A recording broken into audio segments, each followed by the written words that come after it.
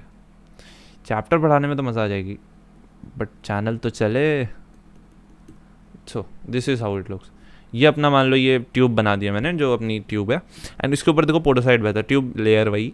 तो अपने इसके ऊपर ना पोडोसाइट बैठा हुआ है। पोडोसाइट में तुम देखोगे ध्यान से तो यहाँ पे इसके ना ऐसे बहुत सारे ब्रांचेस रहते हैं, एंड ब्रांचेस में तुम देखो यहाँ पे कुछ बहुत पतली सी जगह बची रहती है। सो ये जो पतली सी जगह है ना, इसी पतली सी जगह को ये भाई साहब कह रहे हैं स्लिट पोर्स। क्या कह रहे हैं अंग्रेजी में? Slit pores. यहाँ पे लिख देता हूँ, स्लिट पोर्स या फिर फिल्ट्रेशन स्लिट्स। ये ना बहुत माइन्यूट होते हैं यार, बहुत माइन्यूट होते हैं, मॉलिकुलर लेवल तक के माइन्यूट, इतने माइन्यूट होते हैं। इनकी और भी ब्रांच, मैंने तो एक ही ब्रांचिंग की है, एक ब्रांच निकाली, उसकी कैसी ब्रांचिंग कर दी। एक्चुअली बहुत सारी ब्रांचिंग होती है एंड बहुत माइन्यूट स्पेस होता है इनका। नेट पे तुम लोग ना रियल इमेजेस देखो, यू विल गेट अमेज्ड कि वाओ कितने सुंदर है। So the blood is filter so finally through these membranes. इतना फाइनली फिल्टर करते हैं, इतने प्यार से फिल्टर करते हैं। Almost all the constituent plasma, देखो कंस्टिट्यूएंट ऑफ प्लाज्मा, देखो अपना प्लाज्मा, अपना जो ब्लड होता है, अपना जो ब्लड होता है, ब्लड में क्या होता है? ब्लड में मेनली क्या होता है? दो कंपोनेंट होते हैं, एक हमारा ब्लड प्लाज्मा और एक होता है हमारा क्या बोलते हैं, ब्लड सेल्स। ठीक है, लिख देता हूँ 55% हमारा होता है प्लाज्मा, ठीक है, बाकी ब्लड सेल्स होते हैं। क्या होते हैं? सेल्स होते हैं कुछ, उनकी बात नहीं, ब्लड एलिमेंट्स इनको कहते हैं। हमारा जो 50% प्लाज्मा है, इसमें 50% प्लाज्मा में 91% वाटर होता है।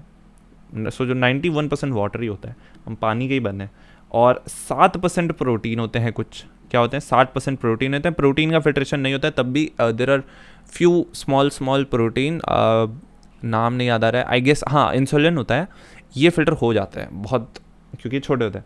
और यहाँ पर 2% इसमें आयंस होते हैं। अब बाकी 2% जो बच रहा है, ये इसमें क्या होता है? इसमें अदर सॉल्यूट्स। अब इन सॉल्यूट्स में हमारे आयंस होते हैं, न्यूट्रिएंट्स होते हैं, गैसेस होती हैं, वेस्ट प्रोडक्ट्स होता है, सब इसी में होता है 2% में।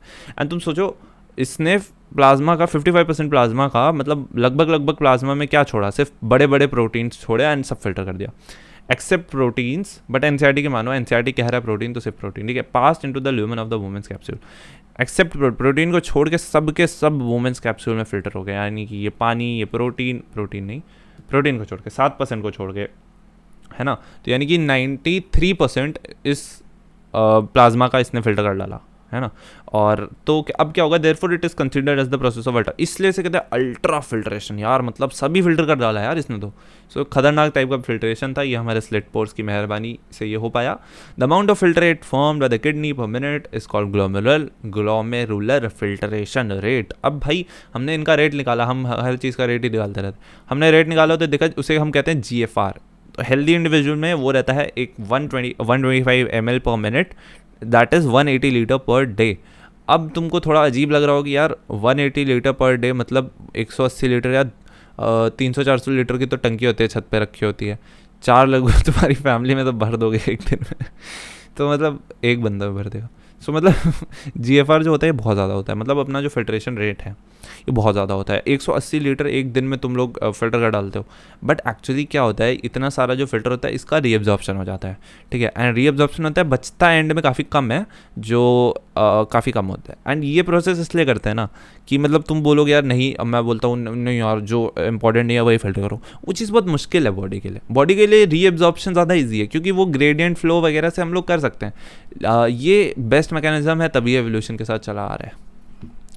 तो देखते हैं अब आगे। The kidney have a built-in mechanism for the regulation of the glomerular filtration rate। इस पर मैंने एक वीडियो भी बना रखा है, बनाया कि नहीं बनाया? हाँ बना रखा है, तो देख सकते हो उसे। सो इसमें थोड़ा सा डिटेल में बताया क्योंकि एक बार ना प्रीवियस ईयर में एक टर्म यूज़ हुआ था, that is a part of रास इज़ अ मैकेनिज्म। उसको तुम वीडियो देख लो, तुम पता चल जाएगा, मैं फिर से नहीं बोलूँगा। यहाँ पे मैं एनसीईआरटी से स्टिक रहता हूँ इस सीरीज़ में। So one such efficient mechanism is carried out by the juxta glomerular apparatus, यानी GJA हमारा अपैरेटस है एक जो इस चीज़ के लिए रिस्पॉन्सिबल है। GJA as a special sensitive region formed by the cellular modification and digital convoluted tubule and the efferent arteriole. GJA is a specialised sensitive region, एक ये रीजन है, एक सेंसिटिव रीजन है, सेलुलर मॉडिफिकेशन से बना हुआ है। अभी थोड़ा सा कर दूंगा एक्सप्लेन, वैसे दुखे मत हो। In the distal convoluted tubule and the efferent arteriole, जहाँ पर मिलते हैं ना, जहाँ पर ये लोग जुड़ते हैं एक दूसरे से, वहाँ पर ये भाई साहब रहते हैं. Fall in GFR can activate the JG cells to release renin. जैसे ही GFR गिरा, फिल्ट्रेशन रेट गिरा, ये तुरंत रेनिन सिक्रेट कर देंगे, स्टिमुलेट कर देंगे. देखो मेन पर्पस, मेन अपना जो प्रोसीजर है ना वो ये है, इसको तुम बस दिमाग में रख लो. एंड ये जो रेनिन है ये RENIN है, ठीक है. R अगर तुमने डाइजेशन पढ़ रखा है तो तुम कन्फ्यूज हो गया. RENIN ये वाला मत समझ लेना, सब वही समझ लेते हैं जब पहली बार इसे पढ़ते हैं. एक एन कौन देख रहा है, लेकिन ये वो वाला रेनिन नहीं है. वो रेनिन कोएगुलेशन ऑफ मिल्क करता था, वो दूसरा रेनिन है. ये रीनिन है, renin. So which can stimulate the glomerular filtration flow and thereby, वो स्टिमुलेट कर देता है ग्लोमेरुलर फिल्ट्रेशन फ्लो को, thereby GFR back to normal. इसमें कुछ भी नहीं बताया, एक तरीके से तुम्हें कुछ भी नहीं बताया गया. थोड़ा सा मैं बताने की कोशिश करता हूँ. एक अपना डायग्राम ले लेते हैं, ये प्यारा सा. देखो होता क्या है, यहाँ पर ना कुछ एक, यहाँ से DCT पास होती है. हैं मतलब ये चीज़ तो यहाँ पे लिखी हुई है, मतलब ये थोड़ी अजीब लगी यार. मतलब जब तुमने पढ़ा होगा NCERT, तुमको भी ये डाउट आया होगा कि at the location of their contact, ये कैसे यार DCT एंड एफरेंट आर्टेरियोल, मतलब ये कब कांटेक्ट में आया. हमने डायग्राम देखा, हमने नेफ्रॉन का डायग्राम, अरे हमने पूरा याद कर रखा है. हमने यहाँ पे देखा हुआ है कि यहाँ पे जिंदा दिख रहा है कि क्या जिंदा दिख रहा है, यहाँ पे जिंदा दिख रहा है कि ये जो अपना एफरेंट आर्टेरियोल है ये काफ़ी दूर है यार DCT से. DCT कहाँ, एफरेंट आर्टेरियोल कहाँ, तो ये क्या चक्कर है, ये समझ नहीं आया. तो ये जो समझ नहीं आ रहा है ना तुमको, ये इसलिए नहीं समझ आ रहा है क्योंकि ये जो डायग्राम है ना, तुम्हारी कोई गलती नहीं है, डायग्राम ही गवार है. ये डायग्राम गवार है, डायग्राम गवार नहीं है एक्चुअली. ये जो होता है ना, एक कॉम्पैक्ट सा स्ट्रक्चर होता है. इट्स कॉम्पैक्ट स्ट्रक्चर, बहुत छोटा होता है, बहुत ही कॉम्पैक्ट होता है, कैपिलरीज एकदम फैली रहती है. सो वहाँ पर ना एक्चुअली तुम इसको इस तरीके से बना सकते हो. ऐसे बना दो बोमेन कैप्सूल, इससे निकाल दो 2 ट्यूब्स, एंड जो इससे बोमेन कैप्सूल है ना, इसकी ट्यूब यहाँ से निकाल दो बोमेन कैप्सूल की, एंड उसे पास कर दो इसके सेंटर से, एंड फिर इसको कलेक्टिंग डक्ट में भेज दो इस तरीके से. चलो एक ही लाइन बना लो ना, यहाँ से मैंने पास कर दिया एंड फिर इसको भेज दिया कलेक्टिंग डक्ट में. चलो यहाँ कनेक्ट कर देते हैं, ये गई कलेक्टिंग डक्ट. तो इस तरीके से इसको इमेजिन करो. मतलब मैंने कुछ नहीं किया, मैंने बस ये ग्लोमेरुलर्स को ऐसे घुमा के रख दिया. अब उस, अगर तुमको डाउट हो रहा है तुम जाके वो वाला वीडियो देखो, उसमें मैंने बना रखा हुआ है, तो उसमें तुम्हें समझ आ जाएगा. सो बस मैं इतना ही बताऊंगा. और एक चीज़ बता देता हूँ, स्पेशल सेंसिटिव सेल्स यहाँ पर होते हैं, यहाँ पर कुछ होते हैं, उनका कुछ स्पेसिफिक, देखो रेड से ही रेड पे लिख रहा हूँ, बहुत दिमाग है मेरे में. यहाँ पर कुछ सेल्स होते हैं हमारे, यहाँ पर एक कुछ सेल्स यहाँ पर भी होते हैं, कुछ सेल्स यहाँ पर भी, यहाँ पीछे कहीं बीच में फंसे रहते हैं बेचारे, एंड इनका फंक्शन भी नोन नहीं है. जो यहाँ पर रहते हैं वो सेंस वगैरह करते हैं, जहाँ पर वो यार मैं यहाँ पे बात नहीं करूँगा, NCERT में नहीं गिवन है तो हम भी नहीं पढ़ने वाले हैं, ठीक है. So the fall in GFR can activate JG cells, यानी कि juxtaglomerular cells to release renin which can stimulate the glomerular blood flow and thereby GFR back to normal. होता क्या है कि JG सेल्स, क्या JG सेल्स, देखो एक चीज़ समझना है ना, ध्यान से समझना इस चीज़ को, बहुत ही प्रैक्टिकल सी चीज़ है यार, तुम फील कर सकते हो इस चीज़ को. जैसे जब फ्लो स्लो होता है किसी चीज़ का, तो प्रेशर भी स्लो हो जाता है. फ्लो स्लो होता है तो प्रेशर भी स्लो हो जाता है. कैसे, किसी भी चीज़ में यार देखो ना तुम, फ्लो कम है किसी भी का, फ्लो कम है यानी कि ब्लड वेसल्स की वॉल्स को तो कई जगह टच भी नहीं कर रहा होगा ब्लड, मतलब साइड से नीचे से ही चला जा रहा होगा, है ना. फ्लो जब एकदम तगड़ा है, दबा के पूरा, है ना. फ्लो देखो 3 वर्ड्स हैं, फ्लो, ब्लड वॉल्यूम, प्रेशर. तीनों चीज़ें एक साथ बढ़ती हैं, एक साथ घटती हैं. फ्लो तेज़ है तो वॉल्यूम तेज़ होगा, तभी फ्लो तेज़ होगा, तभी प्रेशर भी तेज़ होगा. प्रेशर कम होगा तो वॉल्यूम भी कम होगा एंड फ्लो भी कम होगा. तुम इसको इमेजिन कर सकते हो, पाइप में पानी जा रहा है, इमेजिन करो जब पानी ज़्यादा होगा, वॉल्यूम ज़्यादा होगा, तभी तो प्रेशर ज़्यादा होगा, तभी तो फ्लो भी ज़्यादा होगा. एंड जब फ्लो कम होगा यानी कि आई गेस वॉल्यूम भी कम है, क्योंकि अगर वॉल्यूम ज़्यादा है तो फ्लो कम कैसे हो सकता है. जब वॉल्यूम ज़्यादा है तो फ्लो कम कैसे हो सकता है ना. जब नल तुमने पूरी खोल दी है, वॉल्यूम तुमने पूरा बढ़ा दिया है, तो फ्लो कम कैसे होगा, नहीं होगा ना. जब पर नल आधी खोल रखे हो तो फ्लो भी आधा होगा, है ना. पानी जब ऐसे आधा खोलो नल तो पानी थोड़ा थोड़ा गिरता है ना, पूरा नहीं गिरता, यानी कि फ्लो स्लो हो रहा है अंदर, है ना. फ्लो स्लो हो रहा है, ठीक है. सो फ्लो ये, और ये चीज़ ना GFR को कैसे स्टिमुलेट करती है यार. हाँ, अब यहाँ पर तुम इस चीज़ को समझ सकते हो. GFR को होने के लिए, मतलब GFR ज़्यादा होने के लिए, फिल्ट्रेशन, अल्ट्रा फिल्ट्रेशन होने के लिए जितना ज़्यादा प्रेशर रहे उतना अच्छा. इतना भी नहीं कि फट जाए सब कुछ, बट एक सर्टेन प्रेशर, थोड़ा सा प्रेशर ज़्यादा रहता है तो अच्छे से फिल्ट्रेशन होता है. क्योंकि देखा जाए तो यार छन्नी वाला कॉन्सेप्ट है ये. एक छन्नी जो होती है ना चाय की, है ना, एक गरम चाय की प्याली ठीक है. ये जो छन्नी अपनी, इसमें हम लोग क्या करते हैं, हम लोग क्या चाय अपना डालते हैं तो अपने जो पार्टिकल्स होते हैं बड़े बड़े वो रह जाते हैं, है ना, वो चाय पत्ती रह जाती है। तो जो चाय पत्ती है वो क्या है, बड़ी बड़ी है, ठीक है, बड़े बड़े पार्टिकल्स हैं तो वो रह जाते हैं। चाय पानी है, छोटे छोटे चाय क्या है एक्चुअली, छोटे छोटे पार्टिकल्स के तो बनी, बहुत ज़्यादा ही छोटे हैं, वो सॉलिड्स ही नहीं है, वो इतने छोटे हैं, दूर दूर हैं तो वो पास हो जाते हैं। तो मतलब मैं बताना क्या चाह रहा हूँ छन्नी से, देखो छन्नी पे कभी ये किया है कि चाय मतलब 3 कप चाय बनानी थी और बना रहे थे, बन गई 2 कप। अब भाई अब मम्मी गुस्सा आ रही है, मेहमान बैठे हुए हैं, अब क्या करें तो छन्नी को दबा दबा के चाय निकाल रहे हो, है ना। तो छन्नी को जब तुम ऐसे ऊपर से चम्मच से, है ना, किसी से दबाते हैं तो थोड़ा थोड़ा उसमें जो सोक रहता है चाय पत्ती में वो चाय भी निकल आती है, ठीक है कई लोगों का मन कर गया चाय पीने, तो वो जो चाय निकल आ रही है, मतलब यहाँ पे तुमने किया क्या, देखो एक्चुअली तुमने किया क्या, तुमने वो किया, तुमने क्या किया, तुमने प्रेशर लगाया। यानी कि जब तुम प्रेशर ज़्यादा लगा रहे हो, है ना, तब तुम्हारा अच्छे से छन रहा है। You can imagine this, you can feel this. Podocyte भी एक छन्नी का काम करता है। एंड जब प्रेशर ज़्यादा होता है, जब फ्लो ज़्यादा होता है, जब वॉल्यूम ज़्यादा होता है, एंड इनसे ये सब इंटर रिलेटेड चीज़ें हैं, अगर ये सब ज़्यादा होंगे तो GFR भी ज़्यादा होगा, फिल्ट्रेशन भी ज़्यादा स्पीड से होगा। अब तो समझ आइए क्या होगा, मैं ज़्यादा एक्सप्लेन कर रहा हूँ। लेट मी सी कितने मिनट का हुआ, इट्स 45 मिनट्स का हो गया अभी से। एंड ये वीडियो बहुत ही खतरनाक लंबा होने वाला है ये रिवीजन वीडियो नहीं रह गया तो ठीक है, मजाक नहीं, बातें नहीं पढ़ते। The comparison of the volume of the filtrate, यहाँ तक हो गया था ना वैसे सब, कैंस्टोमेट, हाँ। मतलब अब इतना समझो, जैसे ही फ्लो गिरेगा कुछ सेल्स होते हैं जो सेंस कर लेते हैं, रेनिन सिक्रीट हो जाता है, रेनिन क्या करता है, ब्लड फ्लो को बढ़ा देता है कई सारी चीज़ें करके। और डिटेल में जानना है जाके मेरा वीडियो देखो। द कंपैरिजन ऑफ, कितनी बार बोलूँगा मैं, the comparison of the volume of the filtrate formed per day is 180 litres per day that the urine release पर यूरिन, वही चीज़ ये लोग कह रहे हैं कि यूरिन जो होती है 1.5 लीटर ही होती है पर डे।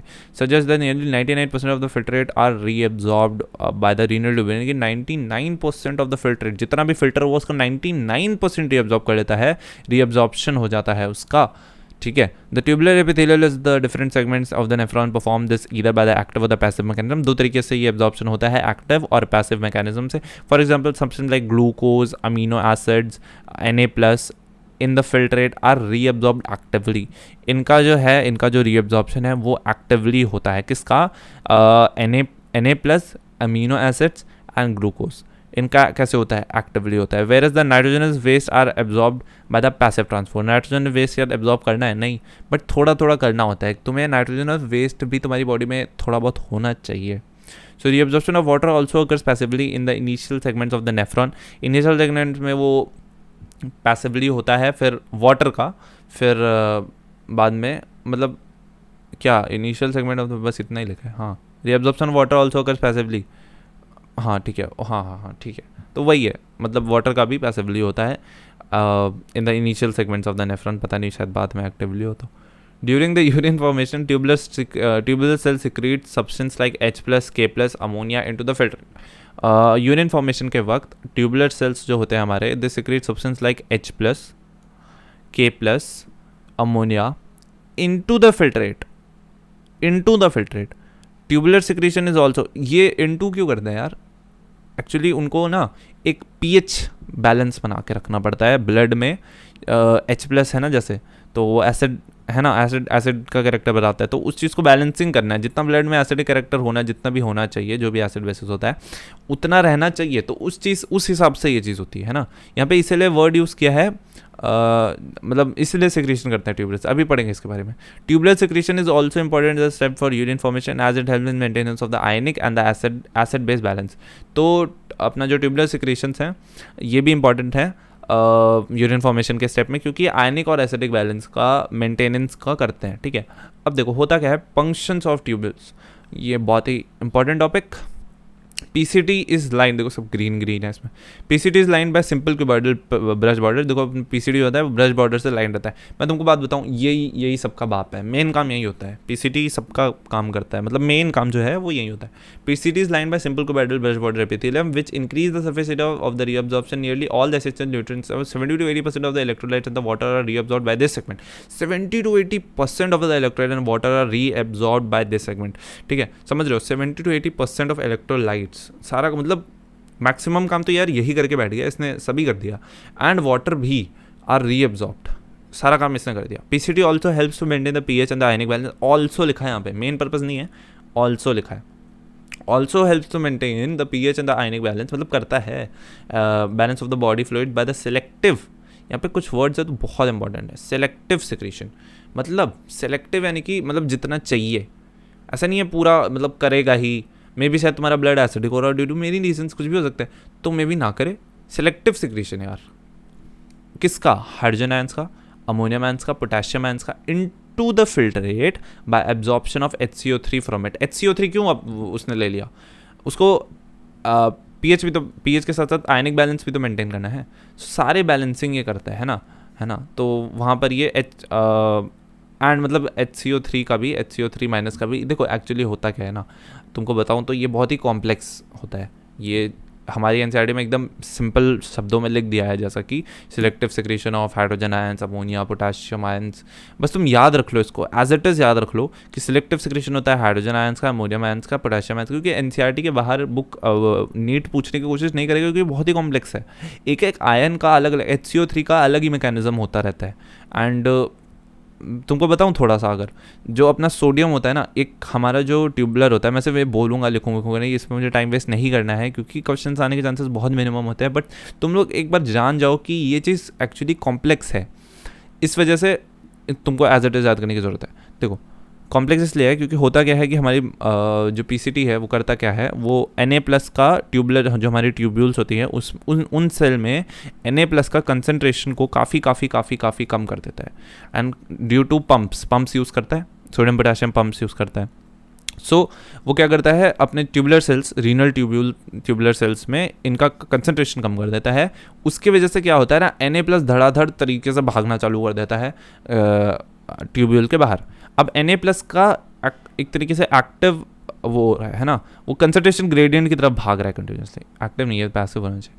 सो वो मतलब कंसंट्रेशन ग्रेडियंट की तरफ भाग रहा है, बट उससे होता क्या है कि कंसंट्रेशन ग्रेडियंट की तरफ भाग रहा है, तो उसमें हमने लगा रखे हैं ट्रांसपोर्टर्स, ठीक है, मेन काम सब यही करते हैं, ट्रांसपोर्टर्स लगा रखे हैं हमने, ये कुछ एक तरीके से समझो सेल मेम्ब्रेन पे कुछ ऐसे सिस्टम है, एक अपैरेटस है जो कि ट्रांसपोर्ट करता है चीज़ों का, तो वो हमने ट्रांसपोर्टर्स लगा रखे हैं, और वो सोडियम जब जा रहा होता है ना, जल्दी भागो यहाँ से हायर टू लोअर जाओ जल्दी से, तो हायर टू लोअर जब वो जा रहा होता है तो ट्रांसपोर्टर्स में हम एक दो मॉलिक्यूल और उसके साथ उसकी ग्रेडियंट की हेल्प से भेज देते हैं, जैसे कि जैसे यहाँ पे लिखा नहीं है कौन कौन सा करता है, 70 to 80, यहाँ पे तो सारी इलेक्ट्रोलाइट लिख दी हैं, all the essential nutrients 70 to 80% of the electrolyte and water, यहाँ पे सारी इलेक्ट्रोलाइट्स दिखती है, यानी कि सारे, है ना, तो वो मतलब सारे नहीं, मतलब मैक्सिमम। सो कई सारे इलेक्ट्रोलाइट इसके साथ साथ चले जाते हैं, किसके साथ साथ, सोडियम के ग्रेडियंट के साथ साथ चले जाते हैं, जैसे H+ हो गया, Cl- हो गया, ये सब सोडियम के ग्रेडियंट की हेल्प से ही ट्रांसफर हो जाते हैं। तो और HCO3 का तो अलग ही कहानी चल रही होती है, तो मतलब इतना डिटेल में हम इस चीज़ को पढ़ा नहीं, मैंने सोचा था मैं इस पर एक वीडियो बना दूँ, बट मुझे लगा कि इतना डिटेल, मैंने क्वेश्चन चेक किए तो इतना डिटेल से क्वेश्चन आ नहीं रखे हैं, इतने क्वेश्चन नहीं आ रहे हैं, इस मतलब जो एनसीईआरटी में गिवन है स्ट्रेट अवे लाइन उठाकर आ रही है, तो वही पढ़ो ना, बाहर क्यों पढ़ना है इतना। कितने मिनट का हो गया लेक्चर, 52 मिनट्स भाई, ये होना है, ये पता नहीं कितना चलेगा। हेनलीज लूप रीअब्स तुम लोगों को तो बताइए कितना बड़ा बना है, क्योंकि तुम देख रहे हो इसे। Reabsorption in this segment is minimum, ठीक है, रीअब्जॉर्प्शन होता है इस सेगमेंट में मिनिमम होता है, ठीक है। So however this region plays a significant role in the maintenance of the high osmolarity of the medullary interstitial fluid. यहाँ पर रीअब्जॉर्प्शन नहीं होता है, but high maintenance of osmolarity in the medullary region में ना ऑस्मोलैरिटी ज़्यादा होती है, मतलब इंटरस्टिशियल मतलब क्या होता है, जो अपना मतलब अपने ट्यूब्यूल के बाहर, ब्लड के बाहर, है ना, अपनी जो ब्लड की ट्यूब्यूल है और एक नेफ्रॉन की है रीनल ट्यूब्यूल, सो उनके बाहर जो इंटरस्टिशियम है उसे कहते हैं, उसके बाहर जो भी एरिया है वो सब इंटरस्टिशियल फ्लूइड होता है। So the descending limb of Henle is permeable to water but almost impermeable to electrolyte. ये क्वेश्चन भी आ रखा है, ये एज इट इज़ तुम्हें याद रखना पड़ेगा कि जो डिसेंडिंग लिम्ब होती है लूप ऑफ हेनली वो परमिएबल होती है वाटर के, बट ऑलमोस्ट इनपरमिएबल होती है इलेक्ट्रोलाइट्स के, and this concentrates the filtrate as it moves down. अब देखो यार, वाटर के परमिएबल है एंड वो इनपरमिएबल है इनके, सो जब फिल्ट्रेट जब मूव डाउन नीचे आता है तो क्या होगा, वाटर परमिएबल है तो निकल जाएगा यार बाहर। देखो जब नीचे आ रहा होता है ना, तो बाहर के इंटरस्टिशियम में हाई ऑस्मोलैरिटी होती है। क्या होती है? हाई ऑस्मोलैरिटी होती है, तो इस वजह से वाटर बाहर आने लगता है। The ascending lymph is impermeable. अब जो असेंडिंग लिंक है, असेंडिंग मतलब ऊपर जाना है ना, डिसेंडिंग मतलब नीचे आना, so ascending limb of loop of Henle is impermeable to water, वो इम्परमेबल होती है ना, but allows transport of electrolytes actively और पैसिवली। बट इलेक्ट्रोलाइट्स का वो ट्रांसफर करती है, एक्टिवली भी करती है और पैसिवली भी करती है। Therefore as the concentrated filtrate pass upwards it gets diluted. So अब वो मतलब इलेक्ट्रोलाइट, अब देखो यार तुम लोग बोलोगे कि पानी तो अंदर आया नहीं तो डाइल्यूट कैसे हो गया, तो एक्चुअली पानी अंदर नहीं आया बट फिल्ट्रेट ही बाहर चला गया ना, तो फिल्ट्रेट बाहर चला गया, इस वजह से फिल्ट्रेट। देखो मैंने तुमको पानी चीनी का एक मिक्सचर दिया और मैंने उसमें या तो मैं पानी ऐड कर दूँ तो डाइल्यूशन हो जाएगा, या तो मैं चीनी हटा दूँ किसी तरह तो डाइल्यूशन हो जाएगा। तो यहाँ पर चीनी हट रही है, यहाँ पर मतलब सोल्यूट्स हट रहे हैं, तो सोल्यूट्स को मैंने वहाँ से निकाल कर इंटरस्टिशियम में फेंक दिया, तो इंटरस्टिशियम की ऑस्मोलैरिटी बढ़ गई एंड वो जो अपना चीज़ था वो अपना क्या हो गया, डाइल्यूट हो गया। ठीक है, dilute to pass the electrolyte to the medullary fluid. ठीक है, मेडुलरी फ्लूइड में चला गया। सो डिस्टल कॉन्वोल्यूटेड ट्यूब्यूल, ठीक है, डिस्टल कॉन्वोल्यूटेड ट्यूब्यूल की बात करें, it is a conditional reabsorption of Na+ and water. Conditional, देखो यहाँ पे कुछ वर्ड्स है बहुत इंपॉर्टेंट। कंडीशनल, कंडीशनल मतलब क्या होता है, जब ज़रूरत होती है, अगर बॉडी की कंडीशंस पे डिपेंड करता है, कंडीशंस है ना, टर्म्स एंड कंडीशंस अप्लाइड। सो यहाँ पे क्या कंडीशन रहती है, मान लो कोई हार्मोन सिक्रेट हुआ है, मान लो तुम्हें ज़रूरत है किसी चीज़ की, यहाँ पे हार्मोन्स का बहुत रोल रहता है। मतलब अगर कोई हार्मोन सिक्रेट होता है और तुम कई सारे हार्मोन्स होते हैं जो किडनी को अफेक्ट करते हैं, तो वो DCT संभालता है ना, तो ये सेंस करके हार्मोन्स को उनके हिसाब के एक्शन लेता है एंड ये करता है reabsorption of Na+ and water takes place in this segment. DCT is also capable of reabsorption of HCO3। Capable है, ऐसा नहीं है कि करता ही है, कैपेबल लिखा है, is also capable of reabsorption of HCO3 minus and selective secretion of hydrogen and potassium ions. And क्या करता है, सिलेक्टिव सिक्रीशन करता है, सिलेक्टिव सिक्रीशन, इसके लिए भी कैपेबल मतलब करता भी होगा थोड़ा बहुत। DCT is also capable of reabsorption of, देखो लेकिन ये वर्ड तुम ध्यान रखना, कैपेबल ध्यान रखना, कंडीशनल ध्यान रखना, क्योंकि यहीं वो फंसाएगा, क्वेश्चन यहीं फंसाएगा तुमको। ठीक है, तुमसे पूछेगा Na+ का एक्टिव रीअब्जॉर्प्शन कहाँ पर होता है, और तुम याद करके गए हो कि reabsorption of Na+ and water, तुम ऐसे रट के चले गए reabsorption of Na+ and water, तुमने DCT टिक कर दिया, जो कि गलत हो जाएगा, क्योंकि यहाँ पे लिखा है कंडीशनल। वहाँ पे क्वेश्चन में वो क्या लिखेगा पता है, वहाँ पे लिख देगा एक्टिव। एंड तुमने पढ़ा है कि PCT में तो यार मतलब मैक्सिमम इलेक्ट्रोलाइट्स का एक्टिव होता है, तो Na+ का भी वहीं एक्टिव होता है, यहाँ नहीं होता है।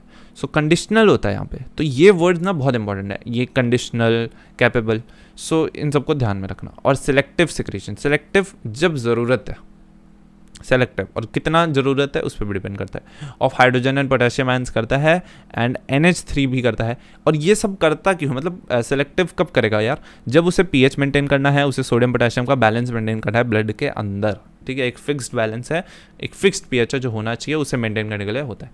तो अब यहाँ पर ये सब डायग्राम दे रखा है। अच्छा, इसमें एक चीज़ है, जैसे यहाँ पे पोटेशियम जो है वो बाहर निकल रहा है, ऐसा शो किया है कि वो एब्जॉर्ब हो रहा है, मतलब जब ये ट्यूब्यूल्स है हमारी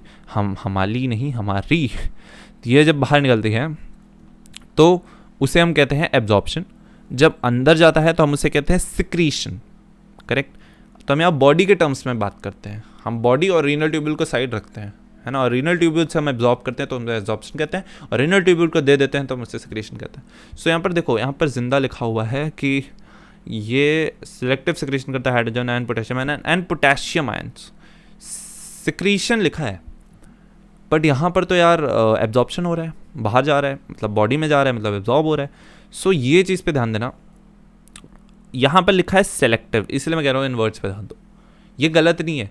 यहाँ पे लिखा है सिलेक्टिव सिक्रीशन, जब ज़रूरत है, अभी नहीं है ज़रूरत, तो ये बाकी सारे न्यूट्रिएंट्स का एब्जॉर्प्शन भी तो करता है, एक्चुअली ना ये पोटेशियम का भी करता है। यहाँ पे सारे ही इलेक्ट्रोलाइट आ गए हैं लगभग जितने भी यहाँ पे खेल रहे हैं सारे ही आ गए हैं, तो जो सारे ही आ गए हैं उसमें पोटेशियम भी आ गए हैं भाई साहब, तो उनका वो चीज़ शो कर दी है, ये चीज़ नहीं शो की है कि इनका सिलेक्टिव। अब भाई सिलेक्टिव है तो सिलेक्टिव को तो कम ही शो करेंगे ना, सिलेक्टिव कभी कभी हो रहा है जीवन में 1-2 बार जब ज़रूरत पड़ रही है ना। तो अब कलेक्टिंग डक्ट की बात करते हैं। The long duct except from the cortex of the kidney to the inner part of the medulla, ये कलेक्टिंग डक क्या होती है, ये सब का सब कलेक्ट कर लेती है in part of the medulla. Large amount of water could be reabsorb from this region, ये वर्ड पे ध्यान देना, large amount of water could be reabsorb from this region to produce concentrated यूनिट। अब ये देखो, ये तुम्हारे डिपेंड करेगा कि तुम्हारा बॉडी में कितना वाटर है।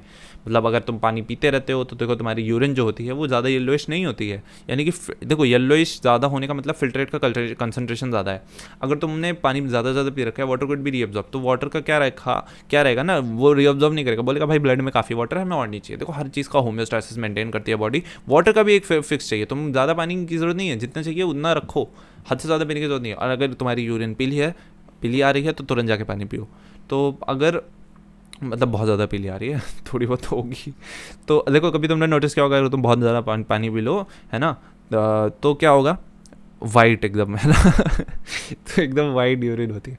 सो वो होता है क्योंकि बॉडी को नहीं चाहिए इतना पानी, तो वो सबका सब सिक्रेट कर देती है ना। चलो, एब्जॉर्प्शन नहीं करती है। This segment allows the passage of the small amounts of the urea into the medullary. देखो यहाँ पर एक और चीज़ होती है, खास चीज़, थोड़ा सा इस पे ऊपर भी एक जगह पर लिखा था ना इस बारे में, यूरिया का थोड़ा सा allow passage of a small amount of urea into the medullary interstitium to keep the osmolarity, यहाँ पे वर्ड है osmolarity, वहाँ जो interstitium है उसकी osmolarity को मेंटेन करने के लिए काम किया जाता है। osmolarity मतलब कंसंट्रेशन, वहाँ पे कंसंट्रेशन को मेंटेन करने के लिए ये चीज़ की जाती है। आगे चीज़ समझ आएगी और अच्छे से।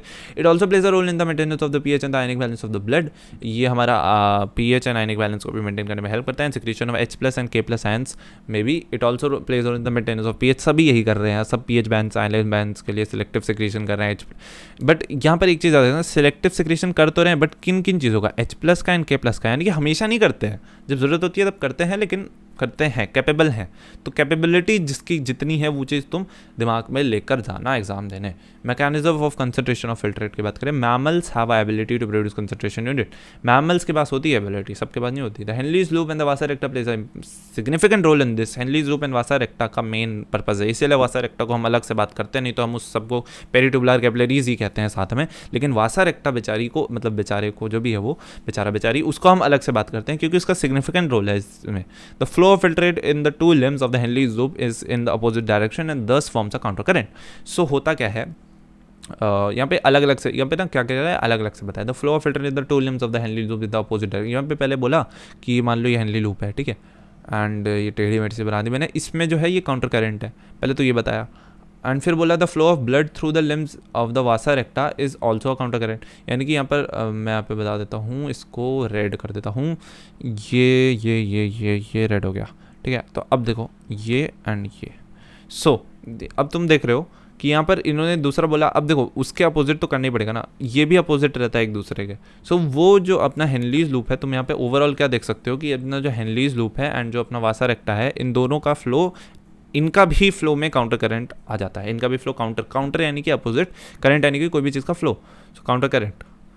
सो द प्रॉक्सिमिटी, यानी अब ये मार्क नहीं है, जिसको मार्क करना चाहिए था उसको पता नहीं क्या हो गया द प्रॉक्सिमिटी यानी कि पास होना, ठीक है। Proximity between the Henle's loop and the vasa recta as well as the counter current in them helps in maintaining the increasing osmolarity toward the inner medulla of the interstitium. So इससे होता क्या है, यहाँ पे देखो main purpose हमेशा ना अपनी लाइफ में गोल क्लियर होना चाहिए, तो इस चीज़ का भी गोल क्लियर होना चाहिए। गोल है mechanism of concentration of filtrate का, कि पानी हटाओ, कंसंट्रेट करो। तो कैसे करोगे कंसंट्रेट, मतलब यहाँ मतलब मेन गोल क्या है, पानी हटाओ, पानी हटाओ। और क्या करो, ये इसी चीज़ को अलग शब्दों में कह सकते हैं कंसंट्रेट करो यूरिन को, है ना। तो अब यहाँ पे लिखा है proximity of the Henley loops in the vasa रेक्टा in the counter current help in maintaining increasing osmolarity, यानी कि बढ़ जाती है ऑस्मोलैरिटी, यानी कि कंसंट्रेशन हो जाता है यार। ऑस्मोलैरिटी बढ़ना मतलब सॉल्यूट का कंसंट्रेशन बढ़ जाना पर केजी ऑफ सॉल्वेंट, करेक्ट ना, मोल्स ऑफ मॉलिक्यूल्स उसमें दूसरों, बस कंसंट्रेशन ऑफ सॉल्यूट बढ़ जाता है, तो हम कहते हैं कि यहाँ पे ऑस्मोलैरिटी बढ़ गई है toward the inner medullary interstitium. ऐसा हम क्यों करते हैं यार, इंटरस्टिशियम में क्यों बढ़ाना है मतलब क्यों चाहिए तुमको ज़्यादा ऑस्मोलैरिटी। तो ज़्यादा ऑस्मोलैरिटी भैया इसलिए चाहिए ताकि हम कर पाएँ वाटर का एक्सचेंज। वाटर अपने हायर कंसंट्रेशन लोअर कंसंट्रेशन, जहाँ पे वाटर कम से ज़्यादा होगा, जब सॉल्यूट ज़्यादा हो तो वहाँ पे वाटर चला जाएगा, है ना, आइसोटोनिक सोल्यूशन बनाने के लिए। सब कुछ कंसनट्रेशन हिसाब से होता रहता है। सो देखो फ्रॉम 300 ऑस्मोल पर लीटर, ऑस्मोल पर litre, and in the cortex में ये रहती है ऑस्मोलैरिटी, देख लो कॉर्टेक्स की ऑस्मोलैरिटी, एंड 1200 ऑस्मोल पर लीटर ये होती है हमारी इनर मेडुला की ऑस्मोलैरिटी। कहाँ की होती है? Inner medulla. अब यहाँ पे देख लो, यहाँ पे बना है, ये देखो यहाँ पे 300 300 300, अरे हाँ ये रहा तो यहाँ पे देखो 300 ऑस्मोल, ठीक है, यहाँ पे 300, यहाँ पे 600, फिर नीचे नीचे आओगे बढ़ती जाएगी, यहाँ पे 1200 है सबसे ज़्यादा हमारा। कहाँ पर है? ये इनर मेडुला पे हमारी 1200 है, एंड हमारा आउटर मेडुला पे 600 मान लो, बीच में कहीं 900 भी है, और कॉर्टेक्स हमारा क्या है? 300। जो एनसीईआरटी में उतना याद रखो बस।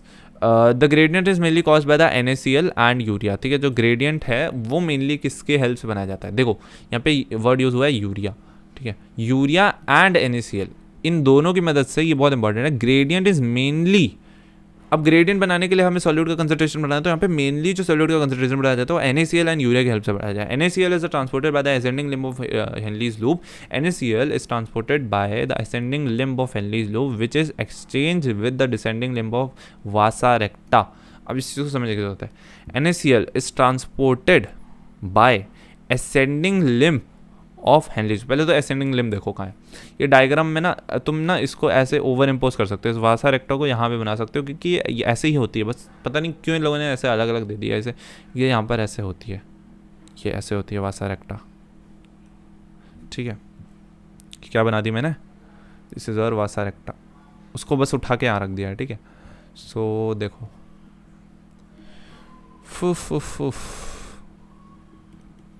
तो कहाँ था हाँ। So NaCl is transported by the ascending limb of Henle's loop.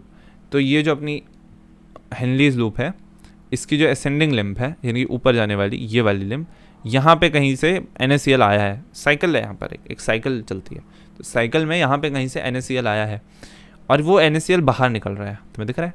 बहुत सारा NaCl बल्कि बाहर निकल रहा है, and transported which is exchanged with the descending limb of vasa रेक्टा। Exchange किसके साथ हो रहा है? डिसेंडिंग लिम्ब, यानी कि ये जो डिसेंड कर रही है लिम्ब, इसके साथ इसमें चला जाता है। ये NaCl उधर दिखाया है, इसको तुम इसमें फेंक दो, इसमें एक्सचेंज हो जाता है, ठीक है। एंड यहाँ पर NCERT में किस तरीके से दिखाया है? NaCl यहाँ पर इंटरस्टिशियम में छोड़ दिया है, फिर यहाँ पर देखो NaCl को ये कौन एब्जॉर्ब कर ले रहा है? अपना डिसेंडिंग लिम्ब। वही चीज़ को मैंने इधर बना दिया है ना, तो अल्टीमेटली वही चीज़ शो की है, बस वहाँ पे इंटरस्टिशियम में डाल दिया, फिर इंटरस्टिशियम से वासा रेक्टा में डाल दिया। मैंने डायरेक्टली वासा रेक्टा में डाल के मैं बता रहा हूँ, क्योंकि वही लिखा है ना, वर्ड्स में तो वही लिखा है। So the NaCl is return into the interstitium. अब देखो होता क्या, अच्छा एक चीज़, काउंटर करंट हम करते ही क्यों है? देखो मान लो मैंने यहाँ पर एक ऐसे दो चीज़ें हैं फ्लो हो रही हैं, एक इधर फ्लो हो रही है, एक इधर फ्लो हो रही है, इन बीच से एक पोर है, यहाँ से एक जगह खाली है। तुम बताओ कब चांसेस हैं कि मिक्सिंग होगी? मतलब मिक्सिंग होने के चांसेस है ही हैं, जो बल्कि जो एंड्स में जो मॉलिक्यूल आ रहे होंगे वो काफ़ी हद तक मिक्स इधर उधर चले जा रहे होंगे ना, इधर उधर चले जा रहे होंगे, बट मिक्सिंग के चांसेस कब ज़्यादा हैं? खुद सोचो इस चीज़ को। यहाँ पे एक मान लो ब्लू कलर का लिक्विड जा रहा है, एंड यहाँ पर एक रेड कलर, या फिर चलो ये ले लेता है, ये वाला कलर है जो भी है, ये इस कलर का ग्रीनिश टाइप का, ये ऐसा लिक्विड है, बीच में मैंने एक बना दिया पोर। अब मान लो दोनों एक इसी डायरेक्शन में जा रहे हैं, थोड़ी बहुत तो मिक्सिंग होगी, बट अगर मैं इनका काउंटर करेंट कर दूँ, दोनों को डिफरेंट डायरेक्शन दे दूँ, इसमें अगर मैं पोर बना दूँ, तो बहुत ज़्यादा चांसेस है कि ये सब बहुत बुरी तरीके से, मतलब एक मॉलिक्यूल भी जाएगा ना तो सारे एकदम बुरी तरीके से मिक्स हो जाएंगे। सो मिक्सिंग यानी यहाँ पर मिक्सिंग नहीं होती, यहाँ पर एक्चुअली होता है ट्रांसपोर्ट एक्सचेंज। पहले तो रीज़न इसका ये हो गया काउंटर करेंट का, एक और रीज़न है, I will tell you further. तो NaCl इज रिटर्न, अच्छा देखो हाँ, विच इज एक्सचेंज तक हो गया था, अब वासा रेक्टा में चला गया। अब ये NaCl को लेकर रिटर्न कर देता है इंटरस्टिशियम में by ascending portion of vasa recta. अब असेंड करेगा, देखो ये असेंड करता है, this is the loop of Henle, हाँ this is the loop of Henle, this is vasa recta. अब NaCl इसके पास आ गया, यहाँ पर NaCl आ गया, अब ये लेके जा रहा है, लेकर यहाँ तक आया, यहाँ तक इसने छोड़ दिया, यहाँ पर इसने NaCl को छोड़ दिया। तो NaCl आया ही क्यों? छोड़ने के लिए वो आया ही क्यों? वहाँ तक ले जाने के लिए, है ना, वो बस एक ड्राइवर का काम कर रहा है वासा रेक्टा ना। हाँ देखो यहाँ पर NaCl एब्जॉर्ब किया इसने, इस डायग्राम से भी समझो, इससे भी समझो जो मैंने बनाया, इसने NaCl एब्जॉर्ब किया, एंड देखो यहाँ पर NaCl को छोड़ दिया, ठीक है, यहाँ पर NaCl को छोड़ दिया, वहाँ से एब्जॉर्ब किया था, यहाँ पर इसको छोड़ दिया। सो this is how it happens. And similarly अब एक तरीका तो ये है, देखो हो क्या रहा है, अभी मान लो NaCl चला जाता तो वो तो सिक्रीट हो जाता, बट हमें तो इंटरस्टिशियम का कंसनट्रेशन चाहिए, तो हम क्या करेंगे, हम NaCl निकाल लेंगे थोड़ा बहुत, मतलब जितना भी चाहिए हमको निकाल लेंगे, एंड उसे नीचे भेज देंगे और उसे वापस से इंटरस्टिशियम में ही सिक्रीट कर देंगे वापस से। तो इंटरस्टिशियम में कौन जा रहा है, tell me who is going into the interstitium.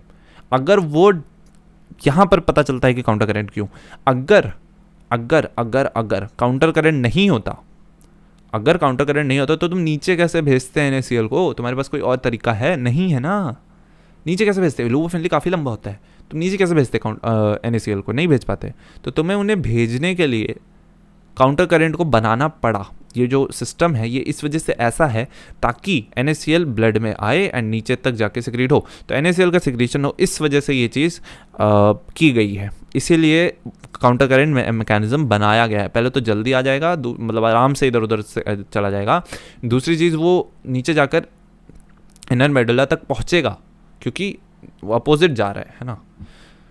तो ये मतलब है इसका, ये इसलिए ऐसा होता है, मतलब हमारी बॉडी में ना जो कुछ भी हो रहा है ना, हर चीज़ का एक रीज़न होता है। एवरीथिंग बायोलॉजी इज़ नॉट रट्टाफिकेशन वाली चीज़ यार, ये मैं हटा दो, बायोलॉजी बहुत प्यारी है एंड बहुत समझने वाली चीज़ है, एंड समझना है, एंड समझोगे ना, अगर एक कहानी की तरह है, कहानी को अगर तुमने सुन ली तो कहानी कभी नहीं भूलेगी क्योंकि बहुत प्यारी कहानी होती है वो। Similarly small amount of urea enter in the thin segment of the ascending limb of Henle's loop. और क्या हो रहा होता है, स्मॉल अमाउंट्स ऑफ, ये दूसरी चीज़ है, पहली चीज़ हो गई, ये दूसरी चीज़ है, small amount of urea enter the thin segment of ascending limb of Henley. Ascending कौन सी है, जो ऊपर जा रही है, ठीक है, ये वाली ascending limb of Henle loop, इसमें थोड़ा सा यूरिया एंटर करता है, ठीक है, क्या गया ये रहा। So urea enter the thin segment of the ascending limb of Henle loop which is transported back to the interstitium by the collecting tubule. ये वापस आ गया, ये अपना मतलब ये यहाँ पर यूरिया था ना, ये यूरिया ये यहाँ पे गया, मतलब थोड़ा सा इसने लिया और फिर वापस यहाँ से आकर यहाँ से आकर वापस सिक्रीट कर दिया, समझ रहे हो, बार बार वहीं पे सिक्रीट कर रहा है। यहाँ पर NaCl भी हमने, यहाँ पर देखो NaCl भी बना लिया था, यूरिया भी हम बनाए जा रहे हैं, कंसनट्रेशन हम बढ़ा रहे हैं सॉल्यूट का इनर मेडुला में ऑस्मोलैरिटी हाई रखने के वास्ते, ठीक है। So the above described transport of the substance facilitated by the special arrangement of Henle loop and the Vassar rector is called counter current। इसी को कहते हैं counter current mechanism। This mechanism helps to maintain the concentration gradient and इससे हमारा जो concentration gradient है वो maintain रहता है। काफ़ी अच्छे से तुमको समझ आ जाओगे और क्यों counter current हम यूज़ करते हैं। तो थोड़ा जल्दी करते हैं, अब 1 घंटे तो हो गए होंगे शायद, यस काफ़ी ढंग से 1 घंटे 10-11 minute. So in the middle पर यार वीडियो वर्थ इट है, काफ़ी मैंने मेहनत की है समझाने में। So the concentration gradient in the medullary interstitium, presence of such interstitial gradient helps to easy passage of the water and the collecting tubule, thereby concentrating the urine। इस वजह से हमारा यूरिन कंसनट्रेशन है, human kidney has produce urine nearly 4 times concentrated, 4 times ज़्यादा concentrated अपनी urine produce होती है then the initial, जो हमने इनिशियल फिल्ट्रेट किया था, फिल्ट्रेट जो हमारा था वो उससे ज़्यादा 4 टाइम्स ज़्यादा कंसनट्रेशन यहाँ पर हो जाता है। रेगुलेशन ऑफ किडनी फंक्शन की बात करते हैं, the function of the kidney is to efficiently monitor and regulated with the hormonal feedback mechanism. Hormonal feedback mechanism तुमको पता है, जैसे हमारा फीडबैक मैकेनिज्म रहता है, जैसे तुम सर्विस प्रोवाइड करते हो किसी चीज़ को, वो फिर तुमको फीडबैक देता है। जैसे किसी मान लो कहीं पर कुछ हो रहा है, जैसे अपना GFR का ही मान लो, वो एक फीडबैक था, जब GFR कम हुआ था तो उसको गया सिग्नल गया कि यार GFR कम हो रखा है, तो उसने रेनिन का सिक्रीशन गया, रेनिन फिर आगे गया, उसने ऐसा सुबह जब GFR बढ़ जाएगा ना तो एक फीडबैक चला जाता है कि हाँ हो गया काम वहाँ पर, फिर वो रेनिन का सिक्रीशन कम हो जाता है। सो ये अपना इसी को कहते हैं हार्मोनल फीडबैक मैकेनिज्म। यहाँ पे इन्वॉल्विंग, इसमें हाइपोथैलेमस इन्वॉल्व रहता है, GA इन्वॉल्व रहता है, and certain extent of heart भी इन्वॉल्व रहता है। कैसे? क्योंकि वो कुछ हार्मोन्स वगैरह सिक्रीट करता होगा यार, देखते हैं अपना हार्ट भी करता है हार्मोन सिक्रीट, कभी कभी जरूरत पड़ती है तो। So osmo receptors in the body were activated by the changes in the blood volume. Osmo receptors जो कंसंट्रेशन को रिसेप्ट करे, रिसेप्ट यानी कि सेंस करे, in the body are activated by the change in the blood volume and the blood fluid volume and the ionic concentration. अगर कुछ लोचा होता है, किडनी कुछ है ना बकवास करती है, तो क्या होगा, अपने ऑस्मोटिक रिसेप्टर क्या हो जाएंगे, एक्टिवेटेड हो जाएंगे, and excessive loss of fluid from the body can activate this receptor. Excessive loss of the fluid from the body can activate this receptor which stimulate the hypothalamus to release anti diuretic hormone. मान लो तुम्हारे body से excessive fluid का loss हुआ, fluid यानी कि mainly यहाँ पे वाटर की बात हो रही है। अगर वाटर का बहुत ज़्यादा लॉस होता है तो तुम्हारा ADH सिक्रेट हो जाता है, दैट इज अ वैसोसप्रेसन, एंड इसकी हमने केमिकल कोऑर्डिनेशन बात की थी। फ्रॉम द न्यूरोफाइसिस, न्यूरोफाइसिस क्या होता है, पिट्यूटरी ग्लैंड का पार्स नर्वोसा वाला पार्ट है ना, वो से क्या कहते हैं न्यूरोफाइसिस। तो न्यूरोफाइसिस से क्या सिक्रेट हो जाएगा, एडीएस सिक्रेट हो जाएगा। एडीएस क्या करेगा, फैसिलिटेट करेगा वाटर रीअब्जॉर्प्शन को latter part of the tubule में। क्या करेगा, बोलेगा भाई वाटर को खींचो वापस, वाटर कम पड़ा है बॉडी में, वाटर को वापस। ये प्रिवेंट करेगा डाययूरेसिस को। डाययूरेसिस क्या होता है, डाययूरेसिस होता है excess excess excess excess excess water loss excess water loss. Excess water loss होता है डाययूरेसिस, एंड डाययूरेसिस को ये क्या करेगा, प्रिवेंट कर देगा। And increase in the body fluid volume can switch both osmoreceptors and suppressor. अब जैसे ही बॉडी वॉल्यूम बढ़ जाएगा, यहाँ पे देखो ये फीडबैक मैकेनिज्म इसलिए कहते हैं इसको कि अब body increase in the body volume can switch off the osmoreceptor and suppress the ADS release. तुरंत रेडियस रिलीज कम हो जाते हैं to complete the feedback, and यहाँ पर फीडबैक हमारा कंप्लीट हो गया। सो इसे कहते हैं feedback mechanism. So ADS can also affect the kidney functions by the constrictory effects on the blood vessels. Constriction देखो जो मैंने समझाया था, फ्लो, प्रेशर, और क्या समझा था, ब्लड वॉल्यूम। ब्लड वॉल्यूम को डिक्रीज करने का एक और तरीका है। क्या तरीका है भैया, या तो आप पाइप में ज़्यादा पानी फेंको, या तो पाइप को ही कम कर दो। तो एक तरीके से ज़्यादा पानी तो हो गया है ना, पाइप कम कर दी मैंने, जगह कम हो गई तो पानी ज़्यादा हो गया एक तरीके से उस पर्टिकुलर जगह पे, उस फिक्स जगह पे। सो पॉपुलेशन बढ़ाने के कितने तरीके होते हैं, पॉपुलेशन या तो कंट्री को ही, कंट्री साइज, कुछ भी बोल रहा हूँ मैं। So ADH can also affect the kidney function by constricting, मतलब ब्लड वेसल्स को ही छोटा कर दो तो ऑटोमेटिकली तुम्हारा ब्लड फ्लो बढ़ जाएगा, ऑटोमेटिकली तुम्हारा ब्लड वॉल्यूम बढ़ जाएगा उस इस रेशियो में, है ना। रेशियो तो बढ़ जाएगा ना ब्लड वॉल्यूम का, स्पेस का मतलब इतनी जगह में इतने लोग हैं तो बहुत ज़्यादा है ना। तो डेंसिटी कह लो एक तरीके से, मतलब डेंसिटी नहीं कहना चाहिए बट जो भी है। So this cause the increase in the blood pressure. तो इससे क्या हो जाए, ब्लड प्रेशर इंक्रीज हो जाएगा। मैंने कहा था ना, blood pressure, blood volume, blood flow, ये सब इंटर रिलेटेड है, मतलब एक बढ़ेगा तो सब बढ़ेंगे। So and excess directly proportional कहते हैं इन सबको। सो अब कहेंगे इस चीज़ को, and increase in the blood pressure can increase the glomerular flow. And वही देखो इन नोबिंग ने कह दिया, जो मैं कहता हूँ ना एनसीईआरटी लिख देता है उसे हुबहू। And increase in the blood pressure increase the glomerular blood क्या टंग स्लिप करती है 1 घंटे बाद, 1 घंटा 10 मिनट लगातार बोलने के बाद। मैं ये वीडियो पॉज करके नहीं बताता, इट्स अ कंटिन्यूस वीडियो, एक भी बार नहीं पॉज होता है ये, मैक्सिमम ऐसे ही होता है क्योंकि एडिटिंग मुझे पसंद नहीं है और उसमें बहुत टाइम लगता है। सो खैर, increase in the blood flow and GFR. वैसे भी यार वीडियो की क्वालिटी अच्छी होनी चाहिए, मेरी एक्सप्लेनेशन अच्छी होनी चाहिए, ये वीडियो अच्छा होना चाहिए, ना कि वो सुंदर दिखना चाहिए। ये सब चीज़ें लोग करते हैं, कई लोग नौटंकी करते हैं, ट्रेलर लॉन्च करते हैं, मूवी लॉन्च करते हैं। यार तुम पढ़ाओ ना, मेन चीज़ वो होती है। So GGA plays a complex regulatory role. GGA जो है JGA just a glomerular apparatus plays an complex regulatory role and fall in. अगर जीएफआर गिरेगा, ब्लड प्रेशर गिरेगा, देखो वही चीज़ एक्टिवेट करेगा जीजीए सेल को, रेनिन सेक्रेशन होगा। ओके, ये वर्ड यूज़ हुआ है एनसीईआरटी में, ओह ध्यान ही नहीं दिया मैंने यार। सो ये क्या करेगा हमारे, अच्छा चलो अब इसको बताना ही पड़ेगा, अब हो जाए वीडियो लंबा, अच्छा होने दो जितना भी होना है। एक्चुअली होता क्या है, कहाँ है अपना ब्लैक ले लो। होता क्या है कि मान लो तुम्हारा जीएफआर गिरा, ठीक है, जी स्मॉल लिख दिया, जीएफआर तुम्हारा गिरा यानी कि प्रेशर गिरा, यानी कि सब कुछ गिरा है ना, फ्लो भी गिरा। तो तुम्हारे जो जी सेल्स थे बेचारे, इन लोगों ने तुम्हें दे दिया रेनिन, ये रखो रेनिन रख लो यार, तुम्हारे रेनिन की ज़रूरत है, रखो इसे, पैसे वैसे रखो, अपना थोड़ा काम वाम करो। Which converts angino. अब हमारी बॉडी में ना एंजियोटेंसिन ऑलरेडी प्रेजेंट होता है, एंजियोटेंसिन, एंजिनो नहीं, मैं बार बार इसको ना एंजिनो कहता हूँ, पता नहीं, एंजियोटेंसिन बोलने में ज़्यादा अच्छा लगता है यार।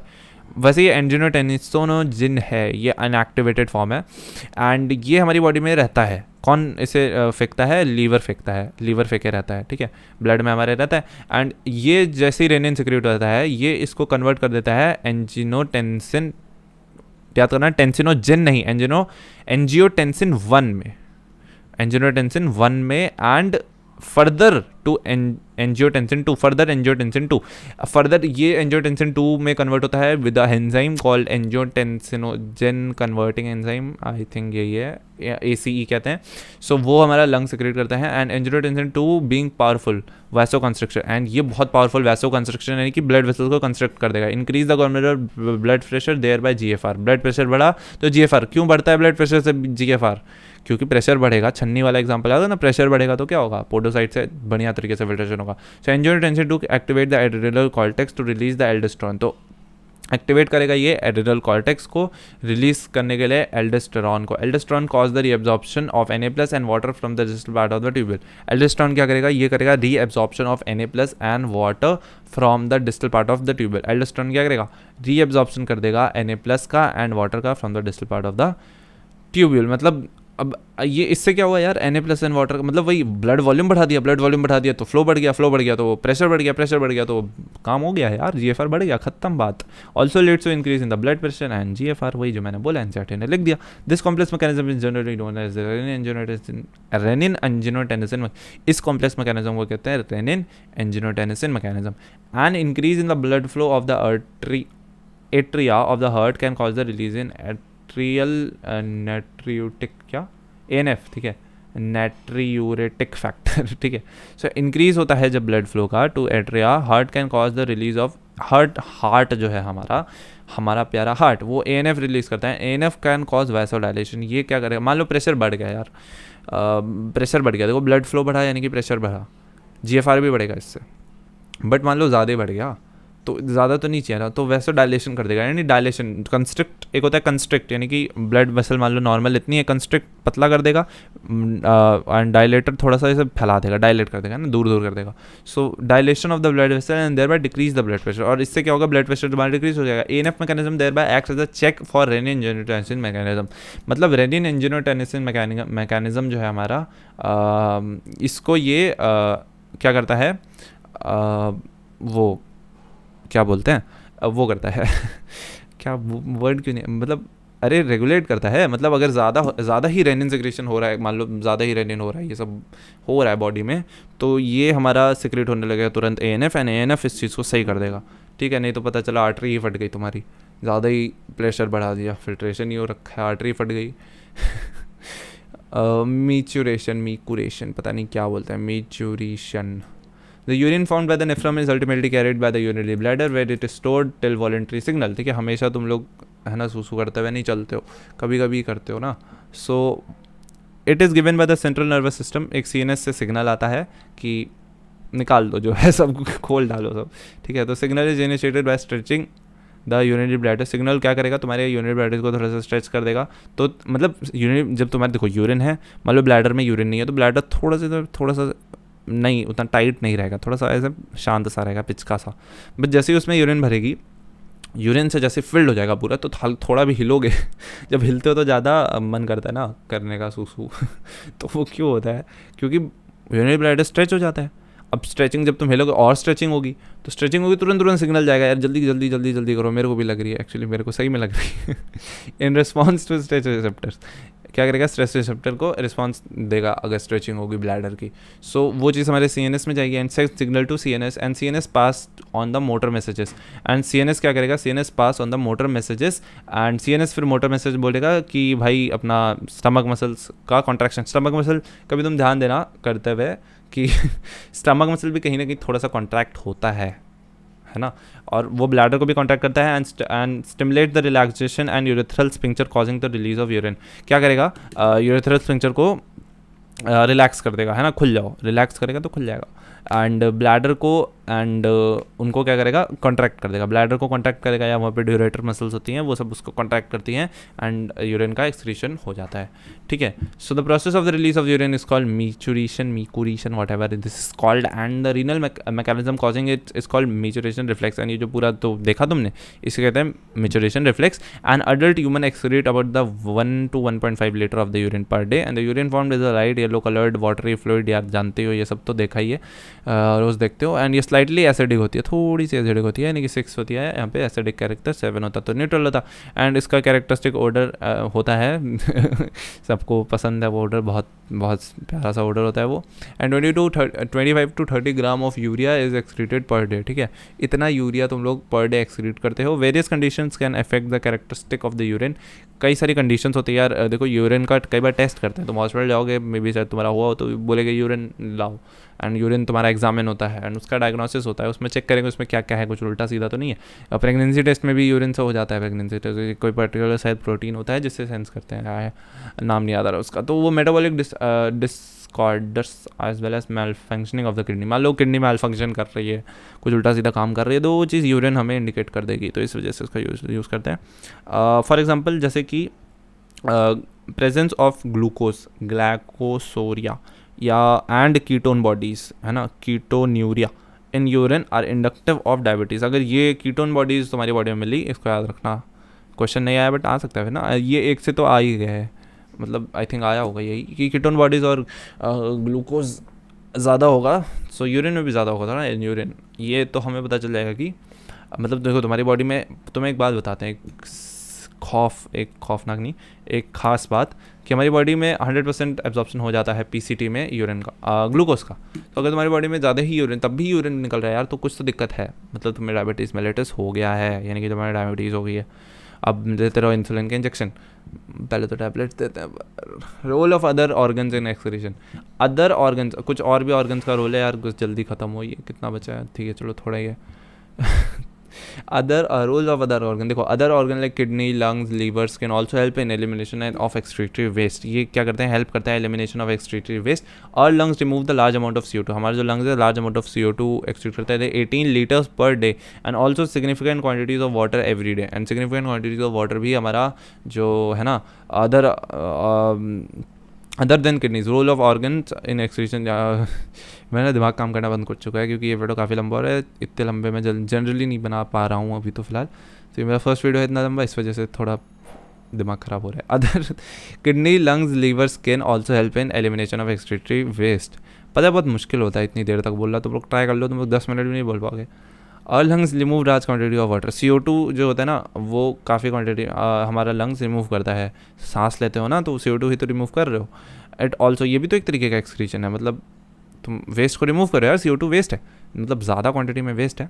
Also significant quantity of water everyday, तुम स्वेटिंग करते हो, मतलब स्वेटिंग नहीं सॉरी, लंग्स में कहाँ से स्वेटिंग मतलब तुम जब सांस लेते हो हा करते हो ना, किसी फ़ोन की स्क्रीन साफ़ करते हो, कुछ साफ़ करते हो हा करके, चश्मे का लेंस साफ़ करते हो हा करके, तो उस पर ऐसे ना वो भाप सी आ जाती है, वो ऐसा ना वाटर दिखता है, तो वो वाटर कहाँ से आ रहा है भाई, वो तुम्हारे बॉडी से ही तो आ रहा है। सो वो भी एक तरीके का एक्सक्रीशन है। Liver is the largest gland in the body and secrete the bile containing sulphates called bilirubin and biliverdin.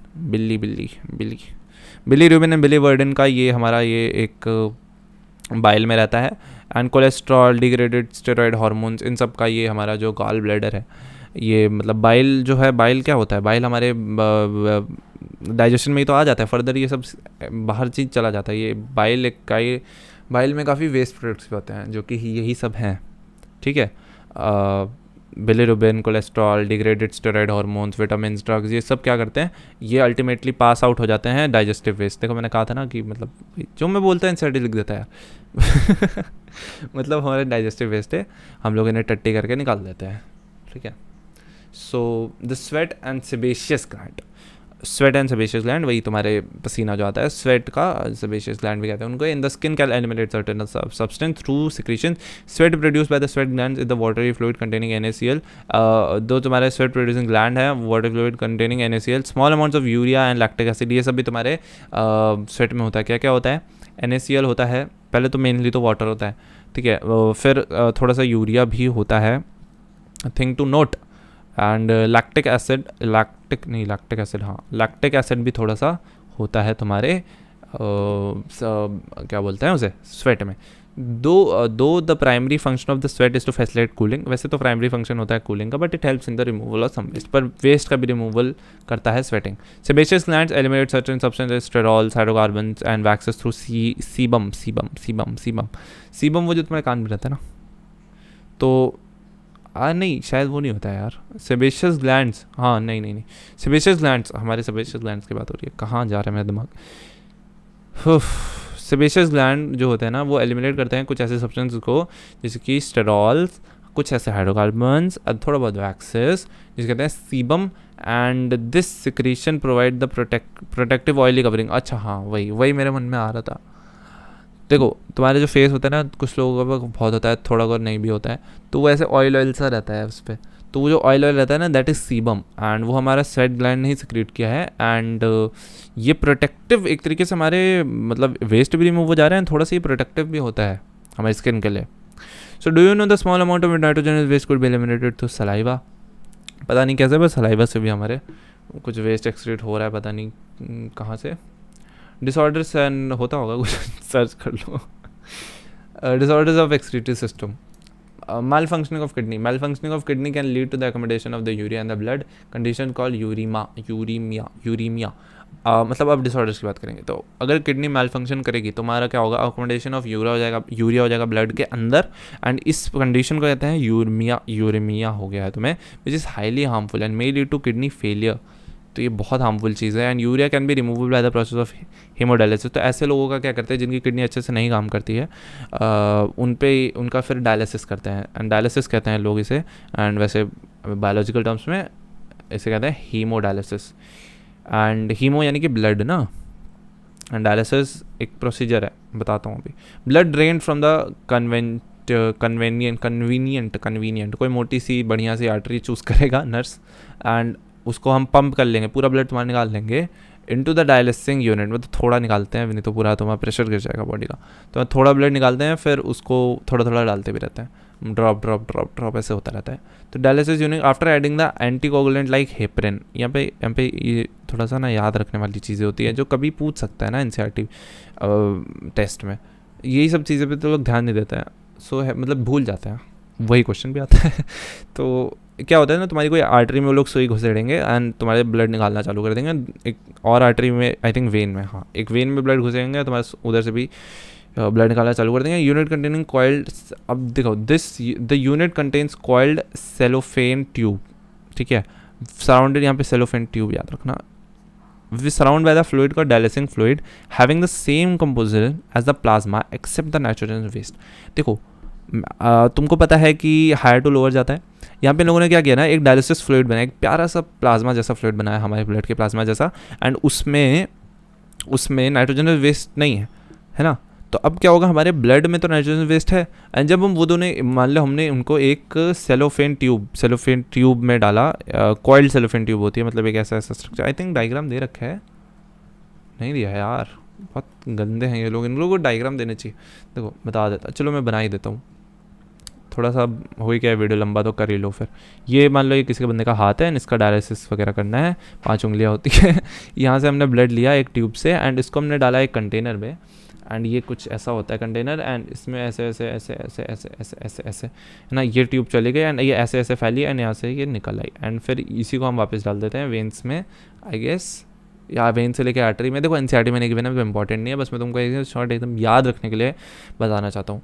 सो ये जो ट्यूब होती है ना, it is surrounded by fluid, okay हाँ, the unit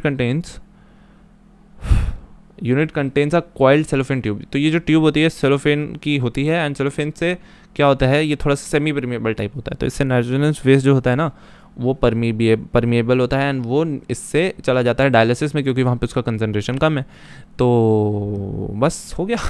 the porous cellophane membrane, cellophane की membrane porous भी होती है, and allows the passage of the molecules based upon the concentration gradient.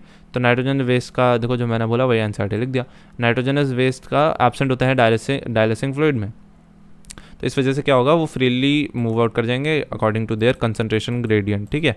And mouse से लिख रहा हूँ, पता नहीं क्यों मैं, thereby clearing the blood, इससे ब्लड की सफाई हो गई। Now the clear blood is pump back through the vein, अरे दे रखा है, वही मैं वेन ही कह रहा था, देखो मुझे, मैं पढ़ता हूँ फिर मैं भूल जाता हूँ, हमें भी पढ़ना पड़ता है पढ़ाने से पहले। सो मतलब एकदम हार भाई, इंसान है। कोई बहुत महान आदमी नहीं है, सब साथ बढ़ो। क्या बकवास करते रहता हूँ मैं।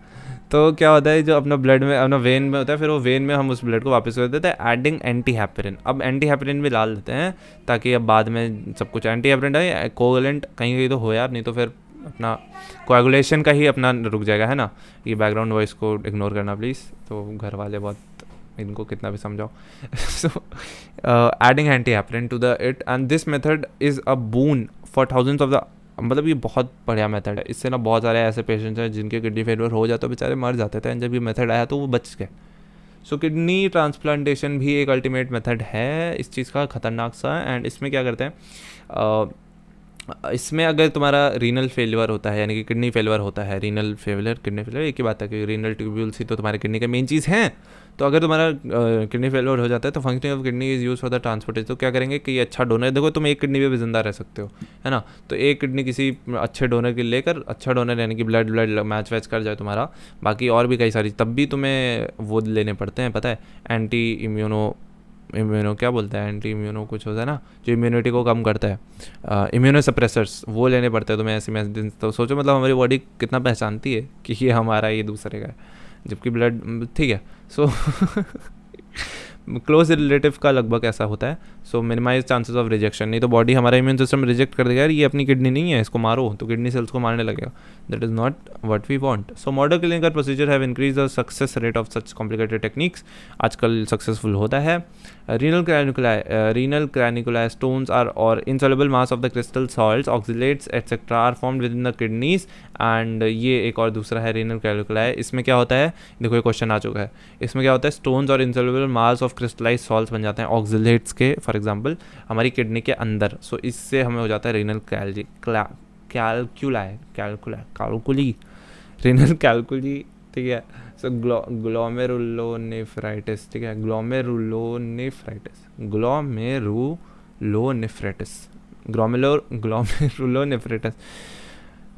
सबसे बड़ी प्रॉब्लम यही है बायो में कि प्रोनाउंसिएशन। तो ये जो भी है इसमें क्या होता है कि इन्फ्लेमेशन ऑफ ग्लोमेरुलाई होता है ऑफ किडनी। क्या होता है, इन्फ्लेमेशन हो जाता है हमारे ग्लोमेरुलाई। इन्फ्लेमेशन क्या होता है, it's a immune action. So that's was all, thanks for watching. थक गया हूँ मैं बुरी तरीके से, अब मैं जाके एक्सक्रीशन करता हूँ। Let's end this video.